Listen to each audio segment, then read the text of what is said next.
هل إحنا مقتدين بالنبي صلى الله عليه وآله؟ راح نعطيك اختبار بسيط سويه ويا نفسك وخمن إيش قد تتوقع تحصل من مين. هذا الاختبار يخليك تعرف نسبة تأسيك واقتدائك بالرسول الأكرم صلى الله عليه وآله. حاول تعرض أعمالك واحد واحد بينك وبين نفسك، كل عمل تخليه بالميزان المحمدي وتشوف هذا العمل ايش قد هو مطابق للمواصفات اللي ذكرها الرسول بحقه، وبعدها انتقل لعمل آخر وعبادة أخرى وهم طبق عليها المعايير المذكورة بالأحاديث النبوية وشوف ايش قد محقق من هاي المعايير. على سبيل المثال استحضر الصلاة واللي هي عمود الدين وأهم عبادة، وشوف الأحاديث اللي ذكرت الصلاة وضوابطها ومواصفاتها وقيم صلاتك على أساسها. مثلا أكو رواية عن الرسول صلى الله عليه وآله ذكر بيها وجعل قرة عيني في الصلاة، وقرة العين باللغة كناية عن الفرح الشديد بحيث ما تطمح العين لغيرها. هي كانت الصلاة بالنسبة لرسولنا الكريم.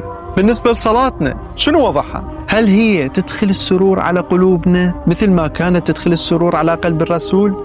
لو نشوفها عبء ثقيل ونصليها بس حتى نخلص منها؟ وهل ننتظر وقتها ونتهيأ لها مثل ما كان الرسول يعمل؟ لو نخليها نهاية جدول الأعمال وما نقطع أي عمل على موتها؟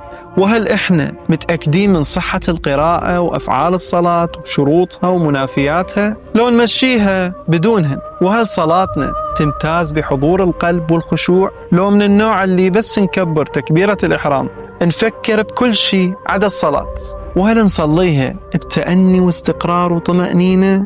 لو ننقر الركعات مثل نقر الغراب وعبالك عندنا سباق؟ وهل صلاتنا تنهانا عن الفحشاء والمنكر؟ لو وجودها وعدمها نفس الشيء؟ وغيرها من الأسئلة اللي ممكن تساعدنا بتقييم عباداتنا وتخلينا على بصيرة من حالنا ونعرف نفسنا وين واصلين وشنو نقدر نسوي عسى ولعله نحقق المعايير المطلوبة ونكتب من المتأسين بالرسول الأكرم وآل بيته عليهم السلام. ايش قد تتوقعون تقييمنا يطلع من مين؟ هاي بينكم وبين نفسكم، لا تكتبوا لي بالتعليقات.